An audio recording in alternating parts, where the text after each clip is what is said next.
नमस्कार दोस्तों, GS study में आपको स्वागत है। कैसे हैं आप? आशा करता हूँ कि आप अच्छे होंगे।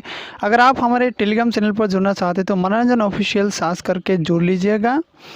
मैं हर सेशन की तुरंत बाद ही अपना टेलीग्राम चैनल पर पीडीएफ डालते रहता हूँ। और जो भी विद्यार्थी फेसबुक पर है वो कृपया जीएस स्टडी चैनल करके सर्च कर लीजिएगा और जुड़ जाएगा ताकि नए जानकारी की अपडेट्स मिलते रहें। तो चलिए बिना किसी देर की स्टार्ट करते हैं आज की सेशन। पहला क्वेश्चन आपके सामने ये रहा, if the aqueous solution of slagged lime is tested with methyl orange it produces A yellow colour it indicates that slagged lime is.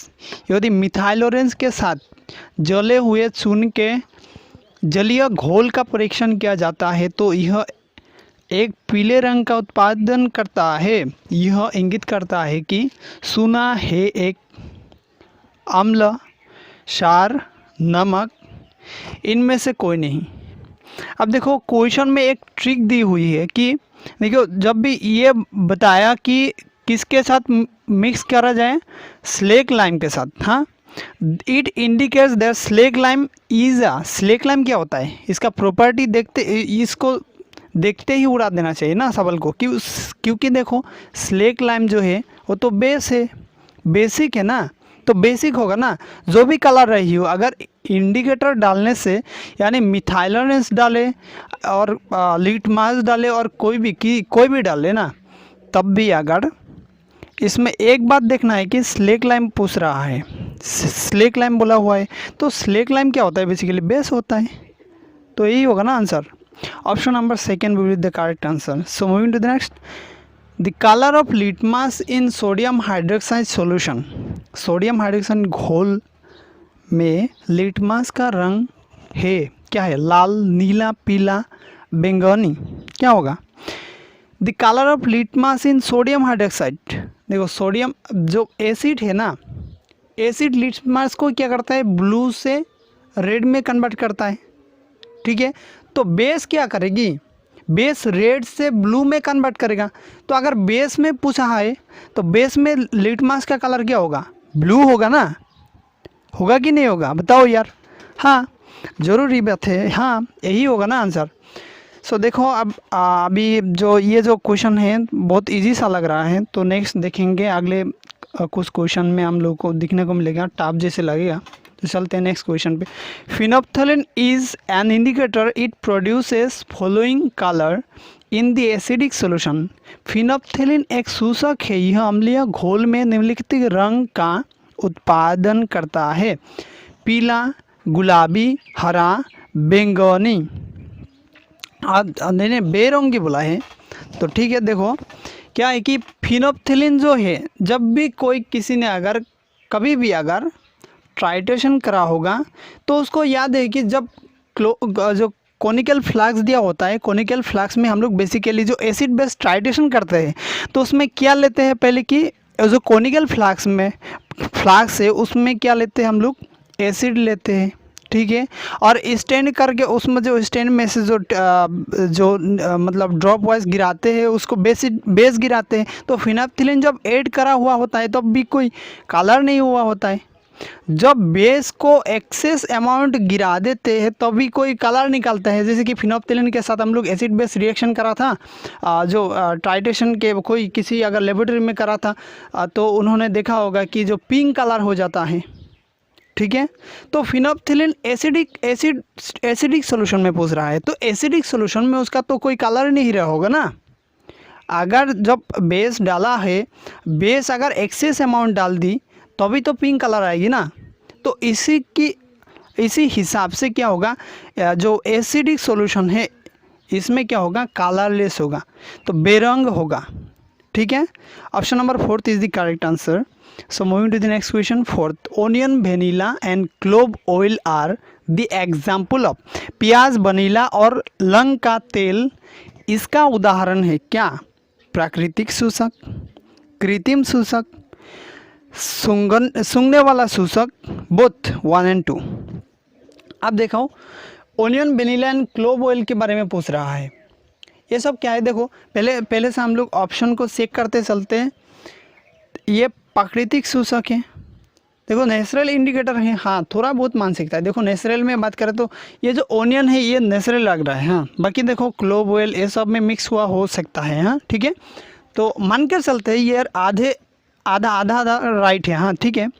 तो ऑप्शन नंबर सेकंड देखते हैं, सिंथेटिक इंडिकेटर। सिंथेटिक क्या है भाई, ये सिंथेटिक तो हो नहीं सकता है ना टोटल, क्योंकि देखो ओनियन है, ओनियन कहीं भी सिंथेटिक नहीं होता, ये तो नेचुरल है यार, नेचुरल प्रोडक्ट करते हैं हम लोग, है कि नहीं। तो इसी की वजह से देखो ऑप्शन फोर्थ में क्या दिया हुआ है कि बोथ 1 और 2। अगर मान लेते हैं कि थोड़ा बहुत मान लेते हैं कि नेचुरल इंडिकेटर्स हैं, हाँ ठीक है, तो सबको अगर नेचुरल थोड़ा बहुत मान लेते हैं तो भी तो ये बी का वजह से तो 1 और 2 नहीं होगा ना, है कि नहीं। तो 4 और 2 तो ऐसे काट गया ना, 4 और 2 तो ऐसे काट गया ना, 4 भी काटे तो 1 भी काट जाएगा ना, क्योंकि बोथ 1 और 2 लिखा हुआ है, तो इसको भी नहीं मानते। जो बचा हुआ ऑप्शन होगा क्या, ओलिफैक्टरी इंडिकेटर। इसको फिर भी एनालिसिस करके देखते हैं कि सूंघने वाला सूचक, सूंघने वाला देखो ओनियन ये तो खुशबू आता है या खुशबू आता है, जो भी आता है कि नहीं, वेनिला में से आता है ना, क्लोव ऑयल में से भी तो आता है ना।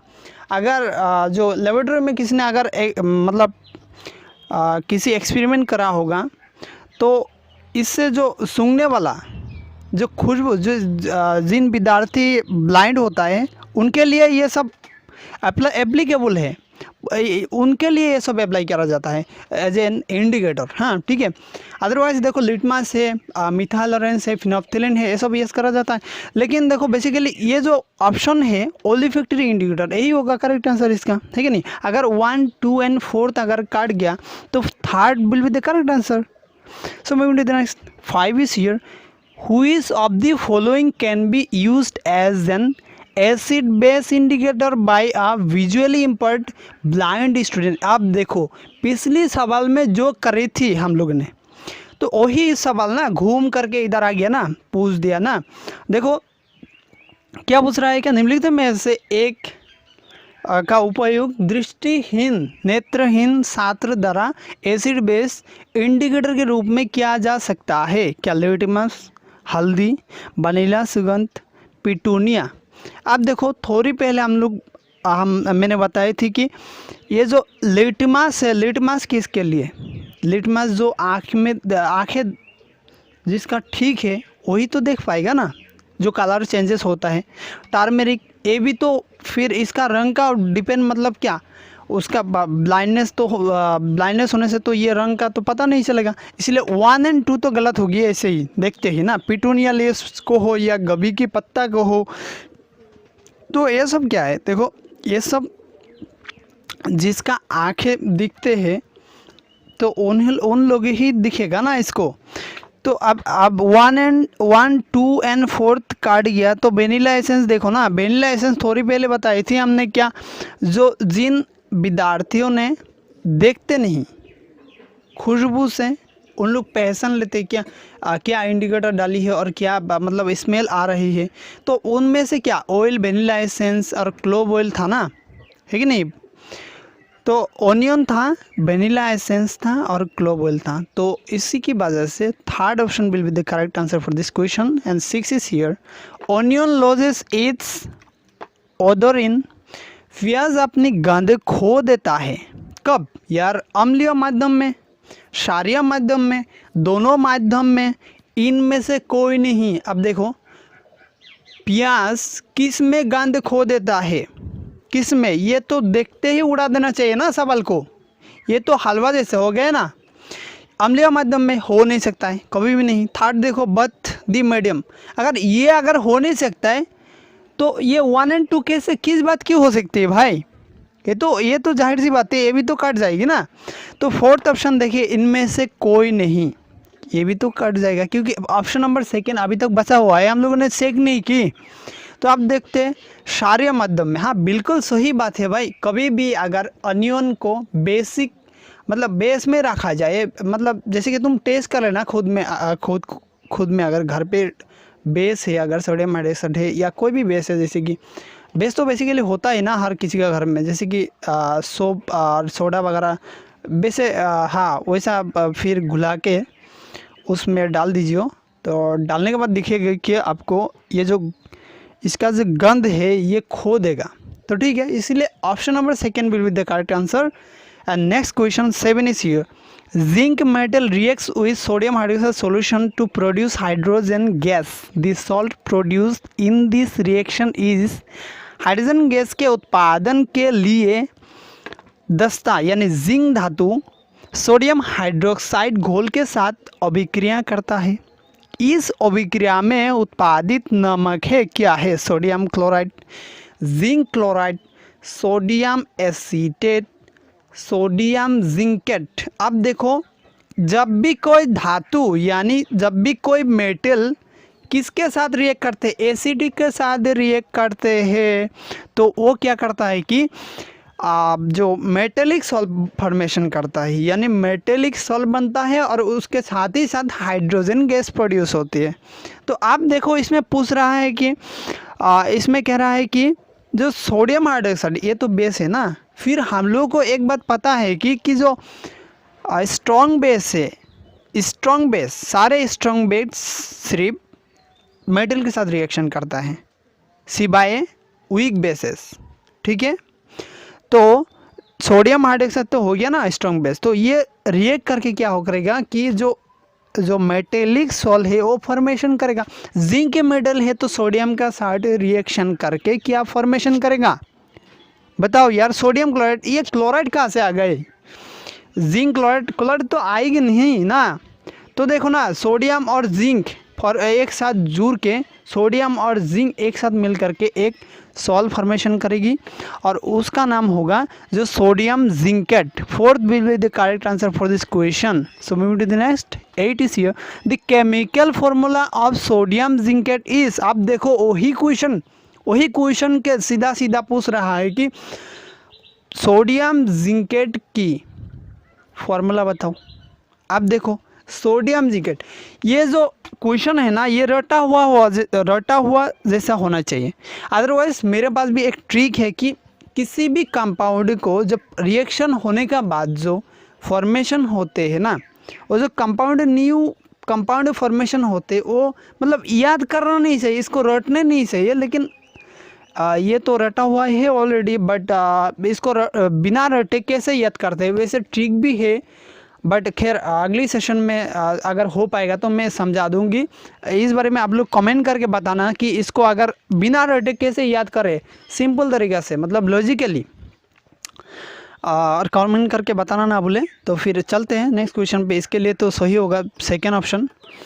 तो अब 9 पे देखिए। Acid reacts with most metals to produce acid. अधिकांश धातुओं के साथ अभिक्रिया करता है। एक नमक, पानी और कार्बन डाइऑक्साइड गैस, पानी और हाइड्रोजन गैस, एक नमक और हाइड्रोजन गैस, एक नमक और पानी। देखो, पिछले दो क्वेश्चन पिछले जो हमने बताया था कि जो क्या है, मेटल्स है, मेटल्स क्या करता है कि एसिड के साथ रिएक्शन करके, मतलब रिएक्ट करके क्या करता है, एक सॉल्ट बनता है और उसके साथ ही साथ हाइड्रोजन गैस प्रोड्यूस करता है ना। ये तो लीक होएगा ना, लीक होगा ही ना पेपर। तो चलिए, इसके आंसर तो आप लोगों को पता ही हो गया कि जो मैंने पिछली सवाल में बताई थी, तो इसलिए इसका जो आंसर है ये लीक हो गया था। तो चलिए नेक्स्ट क्वेश्चन देखते हैं। Question number 10। बेकिंग सोडा है क्या है? Sodium hydroxide, sodium carbonate, sodium bicarbonate या सोडियम हाइड्रोकार्बोनेट। फोर्थ ऑप्शन है इनमें से कोई नहीं। अब देखो, बेकिंग सोडा जो खाने वाला, जो पकौड़े वगैरह खाने के लिए जो बनाते हैं, उसके बारे में पूछ रहा है। ठीक है, ये वॉशिंग सोडा के बारे में पूछ नहीं रहा है। ये देखते ही उड़ा देना चाहिए, है कि नहीं? लगा दो बस टिक, है कि नहीं? बेकिंग, खाने वाला, जो हाइड्रोजन होगा ही होगा उसमें। चलते हैं नेक्स्ट क्वेश्चन पे। क्वेश्चन नंबर 11 है आपके सामने। Which gas is evolve if calcium carbonate is treated with sulphuric acid. यदि सल्फ्यूरिक एसिड के साथ कैल्शियम कार्बोनेट का उपचार किया जाता है तो कौन सी गैस विकसित होती है? Sulphur dioxide, carbon dioxide, oxygen, both 1 और 2। अब देखो क्या पूछ रहा है कि कैल्शियम कार्बोनेट, कार्बोनेट है ना इसमें, कार्बोनेट को मतलब ये कैल्शियम कार्बोनेट को किसके साथ विक्रिया कराया जा रहा है, सल्फ्यूरिक एसिड के साथ। हाँ ठीक है, कार्बोनेट जो है उसमें क्या है, उसमें क्या है भाई, उसमें तो CO3 है ना, तो CO3 में से CO2 निकाल जाएगा। अगर CO2 निकाल जाएगा, CO2 को हम क्या कहते हैं भाई, CO2 को हम कार्बन डाइऑक्साइड कहते हैं कि नहीं, बताओ यार। ये क्या हो गया, ये तो एकदम सिंपल सा क्वेश्चन हो गया है कि नहीं। चलते हैं नेक्स्ट क्वेश्चन पे, बड़ा देखें। एक छात्र चूने के पानी से युक्त एक परखनोली में अपनी सांस फूंकता है, वो कुछ समय बाद क्या देखेगा। अब देखो, कोई भी हमारे विद्यार्थियों ने अगर लेबोरेटरी में एक्सपेरिमेंट करी है, अगर उसको सही तरीके से याद कर पा रहा है, तो जब एक्सपेरिमेंट करते हुए मतलब सांस को कहाँ में फूंक रहा है, क्या नली में, परख नली में फूंक रहा है, तो वो जो वाटर है, जो लाइम वाटर है उसमें दी हुई है, कंटेनिंग लाइम वाटर है, तो उसमें लाइम वाटर में से अगर देखो हमारे सांस में क्या रहता है, सांस जो फूंकते हैं, लेने का टाइम तो हम लेते हैं ऑक्सीजन ज़्यादा अमाउंट में, ठीक है। जब फूंकते हैं हम ना, तब क्या होता है, ज़्यादा अमाउंट में कार्बन डाइऑक्साइड मौजूद होते हैं फूंकने के साथ, ठीक है। तो जब कार्बन डाइऑक्साइड वो जो क्या कहा है, लाइम वाटर मतलब चून के पानी के बीच में से निकालती है, तब चून के पानी को क्या करते हैं, घुला सा बना देते हैं कि नहीं, मतलब और ज़्यादा वाइट बना देते हैं कि नहीं। तो देखो यार कौन सा ऑप्शन इसमें मैच कर रहा है, देखो लाइम वाटर टर्न्स मिल्की, चूने का पानी दूधिया हो जाता है, चूने का पानी लाल हो जाता है। ये देखो ये किस लिए दे रखा है, चूने का पानी बाष्पित हो जाता है। ये बाष्पित भाई तुम्हारा जो सांस का फूंक है, तो वो इतना टेम्परेचर मतलब इतना टेम्परेचर है क्या उसमें, जो तुम फूंकते ही वो इवेपोरेट हो जाएगा, ये तो हो नहीं सकता ना। और लाल कैसे होगा, किस बात की होगी भाई इसमें लाल, काटो इसको, है कि नहीं। लाइम वाटर रिमेन्स अनएफेक्टेड, भाई अनएफेक्टेड क्यों होगा, मैंने जब बताया ही है कि ये जो थोड़ा सा क्या होगा, मतलब जो वाइट जैसे हो जाएगा और डीप वाइट हो जाएगा ना, मिल्की जैसे हो जाएगा ना, तो option number 1 will be the correct answer. इसमें ज़्यादा बताने की कोई ज़रूरत नहीं, पहले मैंने बता चुका हूँ ना। तो चलिए 13 देखते हैं। Carbon dioxide is a colourless और ऑडरलेस गैस, दहन में मदद करता है, दम घोटता है, नीली लो के साथ जलता है। अब देखियो इसमें कार्बन डाइऑक्साइड, हाँ एक बात देखो, इसमें हम नेचुरली एग्जाम्पल देके आपको समझाऊंगा कि देखो जो हवा में जो कार्बन डाइऑक्साइड होता है, कार्बन डाइऑक्साइड के बारे में क्या पूछ रहा है, ये जो रंगहीन गंधहीन गैस है, दहन में मदद करता है, ये सब के बारे में, ये पॉइंट हर एक पॉइंट को लेके मैं डिस्कस करूंगा बारीकी से, बस सुनते जाओ सिर्फ। देखो कार्बन डाइऑक्साइड जो रहते हैं वायु में, वायुमंडल में, यानी तुम्हारा आसपास जो तुम्हारा जो तुम जो एटमॉस्फेयर पे रह रहे हो, उसमें तो हवा है ना, हवा में क्या रहता है कि कार्बन डाइऑक्साइड तो रहता ही रहता है। कार्बन डाइऑक्साइड अगर जलने में मदद करता, भाई जैसे कहीं भी अगर आग लगा दिया होता, तो तुम्हारा घर, हमारा घर, हर कुछ चीज़ जल जाता ना, है कि नहीं। अब देखो ये तो हो नहीं सकता है, हम लोगों ने पर कर रखा कि ऑक्सीजन ही मदद करता है कंबशन में, है कि नहीं। दहन में मदद कौन करता है, ऑक्सीजन करता है। अब देखो थर्ड चेक करते हैं, है सफोकेटिंग ओडोर, ये देखो ये गंध का बारे में बता रहा है, ठीक है, ये सुनो, ठीक है। अगर इसको भी डिस्कस करते हैं, देखो अगर कार्बन डाइऑक्साइड, अगर तुम्हारा हवा आसपास तुम जो जहाँ भी रह रहे हो उसमें तो कार्बन डाइऑक्साइड होगा ही होगा। अगर वैसे होता तो हर टाइम तुमको एक अदर मिलते कि नहीं, एक खुशबू या बदबू मिलते रहते ही कि नहीं, मिलता नहीं। तब ये ऑप्शन जो थर्ड है ये भी तो कट जाएगा ना। फोर्थ ऑप्शन देखें, नीली लो के साथ जलता, ये देखो ये तो हर किसी को पता ही है ना, भाई अगर इसमें बार्न्स नहीं होता है, इसकी वजह से फ्लेम जो है ब्लू क्यों होगी, है कि नहीं। अब देखो इसमें ये जो नेचुरली हम लोग जो देख करके बता सकते हैं कि कलरलेस, हाँ हवा में जब ये तैरते होते हैं, मतलब हवा में ये जो मिक्स है कंपोजिशन वाइज, ये जो मिक्स है एयर में, तो उसमें अगर कार्बन डाइऑक्साइड होते तो कोई कलर होते तो कलर दिखता कि नहीं, तो दिखता नहीं, जब ये तो कलरलेस होगा ही होगा, है कि नहीं। फिर बोल रहा है कि ओडोरलेस, हाँ गंधहीन।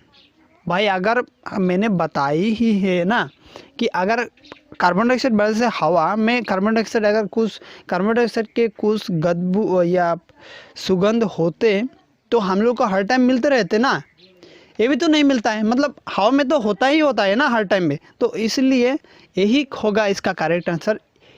Carbon dioxide is a colourless and odourless gas, ठीक है।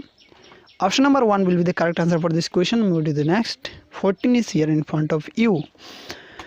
When a solution of an acid is mixed with a solution of base in test tube, जब एक टेस्ट ट्यूब में एक बेस के घोल के साथ एसिड का घोल मिलाया जाता है, घोल का तापमान बढ़ता है, घोल का तापमान कम हो जाता है, घोल का तापमान समान रहता है, पानी बनता है। आप देखियो इसमें एक बात तुम लोग को क्लियर कर दूंगा कि जब क्या बोला कि solution of N acid is mixed with a solution of base, देखो किसी बेस सॉल्यूशन में अगर एसिड मिलवाया जा रहा है, अगर एसिड के सॉल्यूशन में अगर बेस को मिलवाया जा रहा है तो घोल का तापमान क्या होगा, बढ़ते हैं यार। हम लोग को याद है, हर किसी ने एक्सपेरिमेंट करी होगी। जो ये जो प्रोसेस है ना भाई, इसको बोलते हैं एक्सोथर्मिक प्रोसेस। इसमें ताप उत्पन्न होते बाहर निकलते हैं, घोल का तापमान कम हो जाता है। अगर देखो इसमें ताप निकालता है तो घोल का तापमान कम कैसे होगी, ये ऑप्शन नंबर काटो ना, सेकेंड ऑप्शन काटो ना इसको। थर्ड ऑप्शन देखते हैं, घोल का तापमान समान रहता है। अगर मैंने पहले ही बता चुका हूँ कि जो घोल का तापमान बढ़ता है, ये जो प्रोसेस है, ये जो एक्सोथर्मिक प्रोसेस है, इसमें भाई घोल का तापमान बराबर कैसे रहेगा, समान कैसे रहेगा, बताओ आप। अब देखते हैं फोर्थ ऑप्शन। देखो एसिड और बेस के साथ जब रिएक्शन होता है, एसिड को बेस में मिलाया जाता है या बेस को एसिड में मिलाया जाता है, तो अब क्या होता है कि सॉल्ट और वाटर मतलब फॉर्मेशन होता है कि नहीं। नमक और पानी होता ही होता है, उसमें प्रोड्यूस बनता है। तो इसके बावजूद इसीलिए हमारा option number 1 and 4 will be the correct answer for this question. Okay 15 देखते हैं कि एसिड बेस अभिक्रिया में फिनोप्थेलिन के साथ स्थान पर कौन से सूचक का उपयोग किया जा सकता है। अब देखो ब्लू लिटमस, हाँ सही है भाई। मिथाइलोरेंस, हाँ ले सकते हो, कोई बात नहीं। रेड लिटमस ले लो ना, जितना भी मतलब मन करे। फिर भी हालांकि ऐसे बात नहीं है, हर किसी को लेने से नहीं चलता है, फिर भी तो चलते हैं। ये तो हलवा जैसे हो गया ना, ये तो रड्डा हुआ जैसे हो गया। तो देखते हैं नेक्स्ट क्वेश्चन 16। प्योर वाटर, शुद्ध पानी क्या है, बिजली का सुचालक, बिजली का कुचालक, इंसुलेटर, अर्धचालक। अब देखियो कि गुड कंडक्टर ऑफ इलेक्ट्रिसिटी, भाई शुद्ध पानी पूछ रहा है, शुद्ध पानी के बारे में। शुद्ध पानी बोल रहा है, बोला क्या है कि शुद्ध पानी। भाई शुद्ध पानी मतलब पीएच क्या होगा भाई, इसका पीएच 7 होगा ना। शुद्ध पूछ रहा है, इसमें ना पीएच इसका एक्सेस है ना लो है, 7 से ऊपर ना है ना नीचे है, मतलब 7 पे है, तो प्योर वाटर है ये। तो बिजली का सुचालक ये तो हो नहीं सकता है भाई, जब ये जो पानी है शुद्ध वाटर है, मतलब शुद्ध पानी है। शुद्ध पानी में क्या होता है कि इलेक्ट्रॉन फ्लो नहीं होगा भाई। शुद्ध पानी, उसमें ना कोई जो मिनरल्स है, ना कोई एक्स्ट्रा एसिडिक प्रॉपर्टी। ये जो शुद्ध पानी है ना, ये बिजली का कुचालक होगा। और बिजली का अगर कुचालक है, और बिजली का सेकेंड ऑप्शन है बिजली का सुचालक, और जो फर्स्ट ऑप्शन है सुचालक और सेकेंड ऑप्शन है बिजली का कुचालक। हाँ अब देखो सेकंड ऑप्शन में भी वही बात है, कुचालक मतलब थोड़ा बहुत तो हो रहा है ना, थोड़ा बहुत तो हो रहा है, मतलब कुचालक चल रहा है, अभी तक चलेगा। मतलब ये जो इलेक्ट्रिसिटी है इसमें पास होगा थोड़ा बहुत, ये भी हो नहीं सकता है। इसको थोड़े टाइम के लिए जो मान ले सकते हैं कि थोड़े टाइम के लिए इसको मान लो कि सही है, फिर भी ये गलत है। फिर देखो फोर्थ ऑप्शन चेक करते हैं। ये जो सेमीकंडक्टर्स, देखो सेमीकंडक्टर्स में अर्धचालक होता है, मतलब आधा जैसा चलेगा। हाँ ठीक है, इसमें पूरा सुचालक में पूरा चलेगा, इसमें आधा चलेगा और इसमें थोड़ा बहुत चलेगा, मतलब आधा से ज़्यादा बाधा उत्पन्न करेगा, मतलब चलेगा थोड़ा बहुत चलेगा। बट शुद्ध पानी जो होता है, प्योर वाटर जो होता है, उसमें इलेक्ट्रिसिटी चलता ही नहीं भाई। तो ये क्या होगा, इंसुलेटर जरूर होगा, है कि नहीं भाई। ये कोई कुछ लोगों ने बिलीव भी कर नहीं सकता होगा कि जो शुद्ध पानी है उसमें इलेक्ट्रिसिटी चलता नहीं है। हाँ भाई जेन्युइन बात है, इंसुलेटर होता है। मगर अब एक्चुअली क्या होता है, नेचुरली हमें जो भी पानी मिलता है या तो उसमें मिनरल्स होते हैं या तो मिनरल्स नहीं भी होते हैं ना, तो वो क्या होता है, उसमें इलेक्ट्रिसिटी बहती है। ठीक है, तो answer for this question will be insulator. ठीक है, 17 क्या है कि सूखी HCl गैस बिजली का संचालन नहीं कर सकती है। लोहा केवल ठोस रूप में मौजूद होता है। ठीक है, और सॉरी आयंस होगा यार, आयंस केवल ठोस रूप में मौजूद होता है। आयंस पिघले हुए रूप में मौजूद होते हैं। ठीक है भाई, ions are present in aqueous solution, both 2 and 3 are correct. अब देखो कि dry HCl can not conduct electricity. फिर से बताया कि ये जो ड्राई HCl है ना, ये जो इलेक्ट्रिसिटी कंडक्ट नहीं कर सकते, मतलब संचालन कर नहीं सकते हैं। क्यों भाई, आयंस आर, सेकेंड ऑप्शन देखते हैं, ions are present in molten from. हाँ ये तो रहता है, लेकिन ये पूछ रहा है कि ड्राई HCl। हाँ ठीक है, तो ड्राई HCl पूछ रहा है, तो इसके बावजूद ये ऑप्शन जो दी हुई है जो इसमें प्रेजेंट रहता है, ये तो सही होगा। इसके बावजूद ये इफेक्ट नहीं करता है ना। तो फिर देखते हैं थर्ड ऑप्शन क्या है, ions are present in aqueous solution. हाँ ये तो रहता है ना, बट इसमें पूछा हुआ है कि HCl gas can not conduct electricity.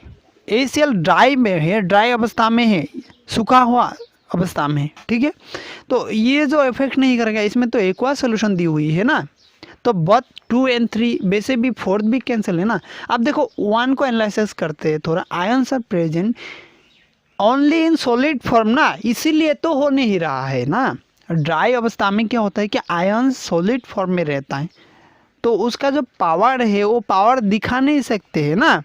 बस नेचुरली हम एक जो एग्जाम्पल देते हैं, बेसिकली ये तो मतलब एग्जाम्पल के तरफ पर देखो दे ही देते हैं कि मछली जब है ना, मछली को पानी से बाहर मतलब ज़मीन में रखा जाए ना, पानी से उठाए और ज़मीन में फेंक दो ना, मतलब उसका जो एनर्जी है वो शो कर नहीं पाता है। वैसे ही आयंस, ये जो HCl है ना, इसको अगर तुम पानी में भिगाओगे तो इसका पावर दिखा देगी, यानी ये जो हाइड्रोजन आयन उत्पन्न करेगी। और वैसे ही ना, मछली को उठाओ और मछली को मिट्टी के ऊपर छोड़ दो, ये पावर दिखा नहीं पाएगा। फिर पानी में डाल दो ना ताज़ा मछली को, ये दिखाएगा अपनी पावर, है कि नहीं। बस हो गए। Option number 1 will be the correct answer for this question. Answer 18 is here, when acid और base in concentrated form is added to water। एसिड या बेस को केंद्रित रूप में, यार कंसेंट्रेटेड ये तो गलत है यार, ट्रांसलेटेड गलत हो जाता है यार।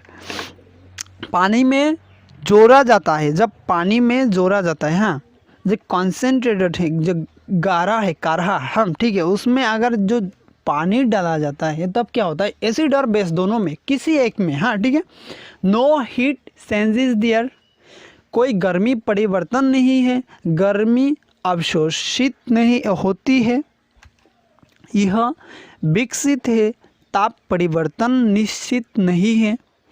अब देखो भाई, जो एसिड बेस जो लघुकरण है, ठीक है, उसमें क्या करता है कि हम लोग पानी डालते हैं, क्या करते हैं हम लोग कि पानी डालते हैं ना, पानी डालकर उसको लघुकरण करते हैं। जब पानी ही डालते हैं एसिड या बेस में तब तो ये अल्टीमेटली भाई ये लघुकरण हो जाता है कि नहीं जाता है, होता है।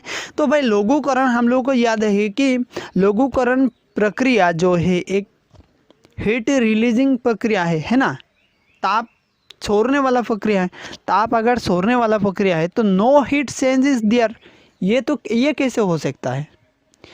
ये जो एक्सोथर्मिक प्रोसेस का एग्जांपल है ना भाई, तो एक्सोथर्मिक प्रोसेस का एग्जांपल अगर है no heat change is there, ये कैसे हो सकता है? ऑप्शन नंबर 1 काटो भाई। Heat is absorb. भाई देखो एसिड और बेस जो एक्सोथर्मिक बोला ही हुआ है ना, मैंने बता दिया कि एक्सोथर्मिक प्रोसेस एसिड और बेस को डाइल्यूशन करने का प्रक्रिया। तो इसमें जो एब्जॉर्ब वाला शब्द है, ये हीट को सप्लाई करना पड़ेगा, थोड़ी ही हीट को सप्लाई करना पड़ेगा, ये तो ऑलरेडी एक्सोथर्मिक है ना। तो ऑप्शन नंबर 2 को भी काटो ना। It is evolved. अब देखो ये विकसित होता है, बाहर निकलता है, जरूर निकलेगा ना, ये ऑप्शन सही होगा। फिर भी चेक करते हैं 4th ऑप्शन ना, heat change is not definite. अब देखो heat change is not definite कैसे? एक्सोथर्मिक है, ये तो बाहर निकलेगी ही निकलेगी ना। सो इसीलिए option number 3 will be the correct answer for this question in 19th year. It is advisable to add acid in water and not water into acid as। यह सलाह दी जाती है कि पानी में एसिड मिलाया जाए, यानी मिलाए और पानी को एसिड में ना डाले। अब देखो कि पानी जो है पानी एसिड में ना डाले, क्यों नहीं डाले भाई? ये जो है ना स्प्लैश आउट कर सकता है और बार्न हो सकता है, ठीक है। मतलब तुम्हारा हाथ में अगर कोई एपरेटस होगा या मान लो टेस्ट ट्यूब होंगे या कॉनिकल फ्लास्क होंगे या बिकार होंगे, वो फाट सकता है, ठीक है। फाट करके उसमें से बाहर निकाल सकता है और मुंह में गिर सकता है, ठीक है, कपड़े वगैरह में गिर सकता है। तो ये जो है ना ब्लास्ट होने का चांसेस है, जो एपरेटस है ये जो बार्न होने का चांसेस स्प्लैश आउट होगा और जो बार्न हो सकता है, ठीक है। जो ये जो है ना एकदम क्विक एक्सोथर्मिक प्रोसेस है, इसीलिए द रिएक्शन इज अनकंट्रोलेबल। हाँ अभिक्रिया बेकाबू है, अभिक्रिया जोरदार है, हाँ पूरा तुरंत हो जाता है, इसलिए तो स्प्लैश आउट होगा ना, और जो बार्न होने का चांसेस रहता है ना। द रिएक्शन इज एक्सोथर्मिक, हाँ ऑफ कोर्स यार। तो ये तीनों का तीनों क्या है, सही आंसर है।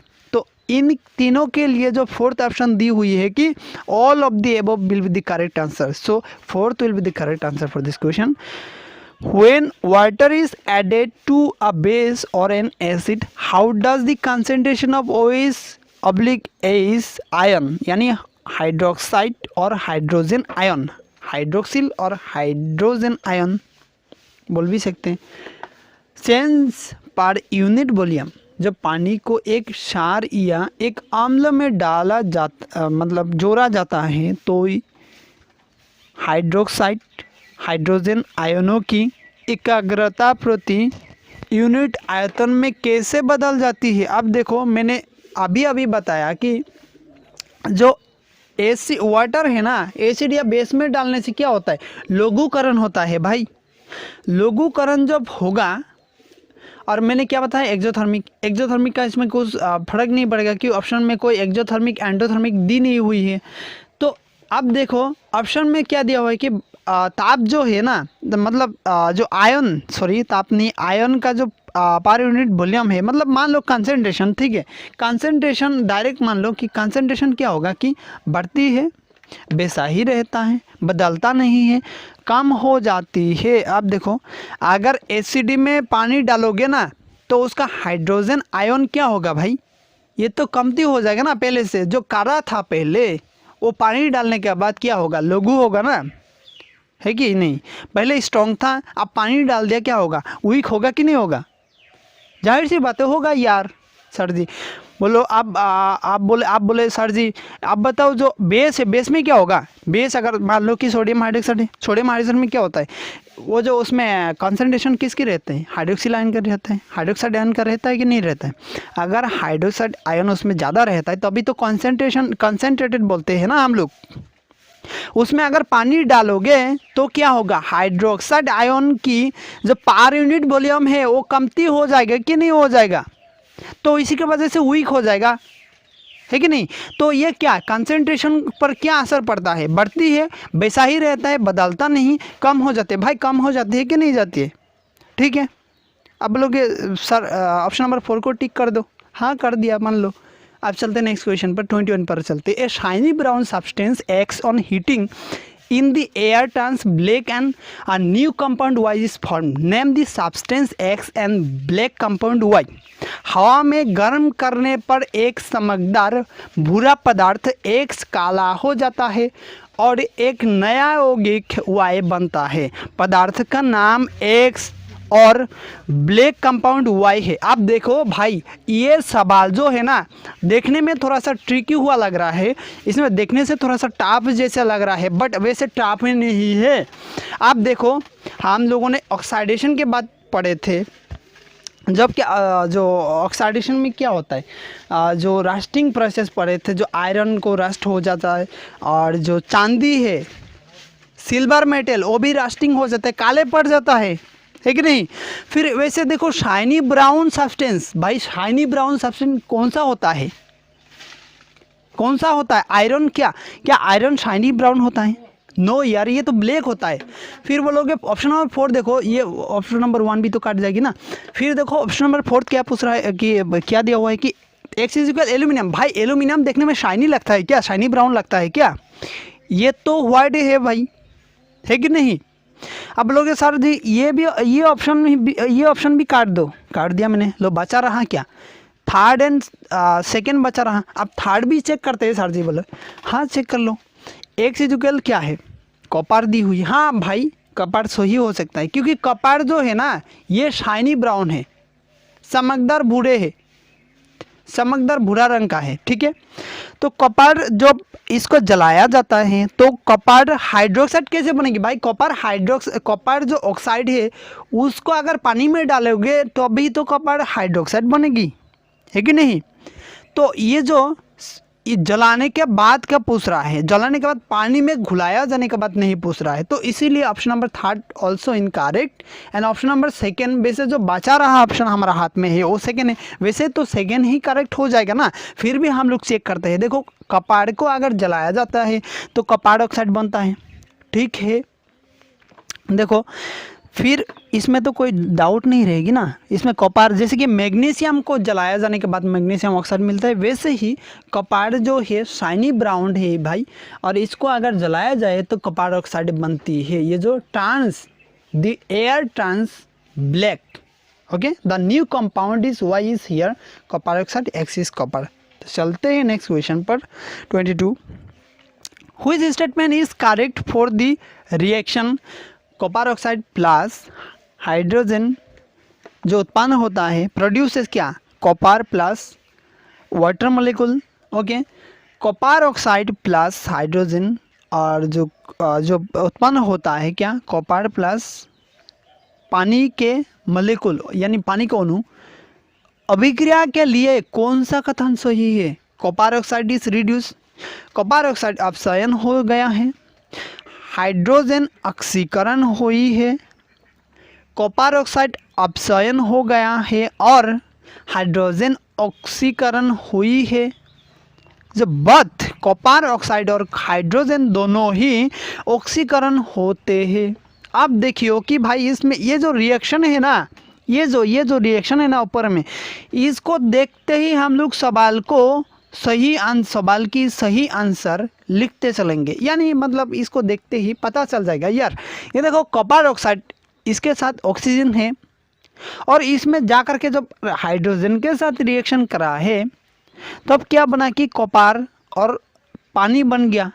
तो देखो कॉपर के साथ ऑक्सीजन थे, ऑक्सीजन इस पे से छूट गया कि नहीं छूट गया, देखो सिंगल कॉपर आ गया कि नहीं गया, आ गया। आप बोलोगे आ गया सर जी, तो मतलब देखो हम लोगों ने कोई प्रोसेस पढ़े थे, ठीक है, जो प्रोसेस में दी हुई थी कि जब कॉपर ऑक्साइड थे, मतलब जैसे कि कोई मेटल थे, मतलब मेटेलिक ऑक्साइड थे, अगर उसमें से अगर ऑक्सीजन छूट गया, ठीक है, इसमें से लॉस हो गया ना, ऑक्सीजन कॉपर ऑक्साइड में थे और फिर रिएक्शन होने के बाद जो रिएक्शन होने के बाद जो कॉपर निकल कर आ रहा है, इसमें जो ऑक्सीजन इनके साथ था छूट गया मतलब गुम हो गया, ये गायब हो गया ना। गायब मतलब ये इसको मतलब इसने लॉस करी है कि नहीं।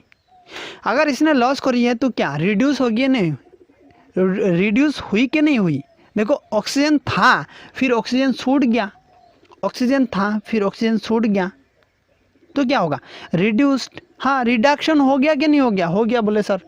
फिर देखो इसमें लेफ्ट साइड में देखते हैं, फिर हाइड्रोजन बची रही, जो हाइड्रोजन के साथ ऑक्सीजन जुड़ गया कि नहीं जुड़ गया। अगर सर किसी पदार्थ के साथ ऑक्सीजन अगर जुड़ जाते हैं तो उसको कहा जाता है कि ऑक्सीकरण यानी ऑक्साइडेशन ना।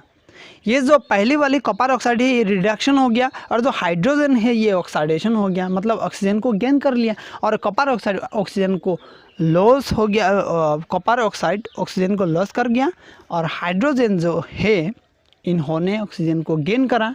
तो इसी के वजह से ये जो रिएक्शन फॉर्मेशन हुई और अभी जो मतलब रिजल्ट निकल कर आया हम लोगों को, उसमें से हम लोग सवाल को मतलब जो ऑप्शंस है उसको चेक करते चलेंगे कि देखो कॉपर ऑक्साइड इज रिड्यूस, हाँ भाई सही बात है, कॉपर ऑक्साइड ऑप्शन हो गया है, हाँ हो गया है। फिर देखते हैं हाइड्रोजन इज ऑक्साइडाइज्ड, हाँ सही बात, बिल्कुल सही है यार, ये ऑक्साइडाइज्ड हो गया ठीक है।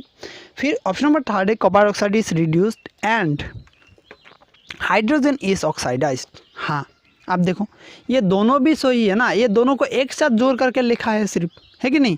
फिर देखो ऑप्शन नंबर 4 में क्या बोला, फिर बोथ कॉपर ऑक्साइड हाइड्रोजन और ऑक्साइडाइज्ड, ये तो गलत है, जाहिर सी बात है। तो ऑप्शन नंबर क्या होगा कि 1, 2 सही है और इसके लिए ऑप्शन नंबर 3 दोनों एक साथ लिखी हुई है, इसीलिए option number 3 will be the correct answer for this question. अब चलते हैं नेक्स्ट क्वेश्चन पर। अब देखो भाई इसमें दी हुई है कि which statement is correct about oxidation, ऑक्सीकरण के बारे में कौन सा कथन सही है। यह it is gain of oxygen, यह ऑक्सीकरण का लाभ है। It is loss of hydrogen, it is the addition of oxygen and the removal of hydrogen, is one of 1, 2 and 3 5 है नॉन ऑफ द अबव। देखो इसमें फिर क्वेश्चन पढ़ते हैं, इसमें क्या पूछा है, which statement is correct about oxidation. भाई ऑक्सीडेशन बता रहा है कि थोड़ी पहले हम लोग डिस्कस कर चुका है ना कि जो ऑक्सीडेशन रिएक्शन है उसमें क्या करता है कि ऑक्सीजन गेन करते हैं, तो ऑप्शन 1 चेक करता है it is gain of oxygen, हाँ सही बात है। फिर देखो it is loss of hydrogen, ये भी सही है, मगर ये दिखते नहीं। हर रिएक्शन ऑक्सीडेशन में मतलब ऑक्सीडेशन और रिडक्शन में हर मतलब रिएक्शन पे ऑक्सीजन का साथ ही डीलिंग नहीं होते हैं, ये हाइड्रोजन और प्रोटॉन्स के साथ भी होते हैं, जैसे हाइड्रोजन और इलेक्ट्रॉन्स के साथ भी होते हैं। बेसिकली हाइड्रोजन को प्रोटॉन्स ही कहते हैं। सो हाइड्रोजन और इलेक्ट्रॉन्स के साथ डीलिंग भी होते हैं, तो इसीलिए इट लॉसेज दी हाइड्रोजन, हाँ ये भी लॉस, जब ऑक्सीडेशन होगी लॉस भी होगा हाइड्रोजन की। हाँ it is the addition of oxygen and the removal of hydrogen, ये भी सही है।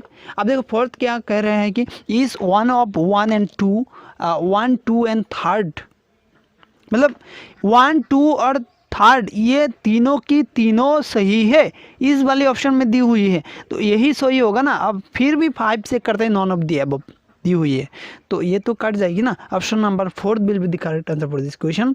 एंड 24th देखते हैं, damage of oily food due to the oxidation is called. ये देखो ये एकदम इजी सा सवाल है, एकदम सबसे इजी। देखो damage of oily food due to oxidation, oxidation जब होते हैं ऑयली फूड में और फैट में, जैसे कि मान लो घी वगैरह है, मक्खन वगैरह है, उसमें अगर वो जो तुम खोले रखोगे ना उसमें ऑक्सीडेशन हो जाता है ना, मतलब ऑक्सीजन डेवलप हो जाते हैं, तो उसकी वजह से क्या होते हैं, उसको क्या कहा जाता है कि इसमें पूछ रहा है कि जंग लगना। भाई जंग लगना ये लोहे है क्या, जंग, फिर ये पूछ रहा है जंग, फिर ये बता रहा है जंग, ये फिर लोहे है क्या, खाने के बारे में पूछ रहा है ना। अब देखो रेंसिडिटी, ये जो तीव्र दुर्गंध होगा, ये जो खाने का पदार्थ है ये जो दुर्गंध होगा।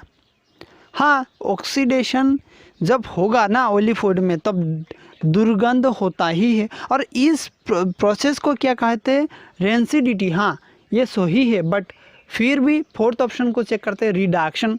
भाई प्रश्न ने पूछा है, प्रश्न में ही पूछा है ऑक्सीडेशन। हाँ, ऑक्सीडेशन के वजह से क्या होते, फिर ये जो फोर्थ ऑप्शन है रिडक्शन क्यों होगी, कैसे होगी, इसमें ऑक्सीडेशन पूछ ही रहा है ना। तो option number third will the correct answer for this question. 25 देखते हैं। और 25 जो क्वेश्चन है भाई, ये आप लोगों ने मतलब पढ़ करके इसका जो सही आंसर है वो कमेंट बॉक्स में डाल दीजिएगा। मैं हर कमेंट की रिप्लाई दूंगा, ठीक है, मैं हर कमेंट पर रिप्लाई दूंगा। और मैं आप लोगों का जो कमेंट है उसका इंतज़ार करूंगा कि इसका जो सही आंसर है वो आप लोग कमेंट बॉक्स में डाल देना। और फिर भी मैंने इसका जो सही आंसर है, ये क्वेश्चन 25 की जो सही आंसर है इसको हमने टेलीग्राम चैनल पर शेयर कर दूंगा, कोई टेंशन लेने की बात नहीं है। तो सेशन अच्छी लगी होगी, आशा करता हूँ कि सेशन आपको अच्छी लगी होगी और हेल्पफुल रही होगी।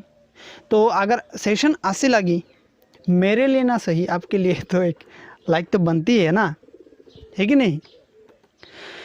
तो दीजिए अपना दोस्त मनोरंजन को इजाज़त। जय हिंद।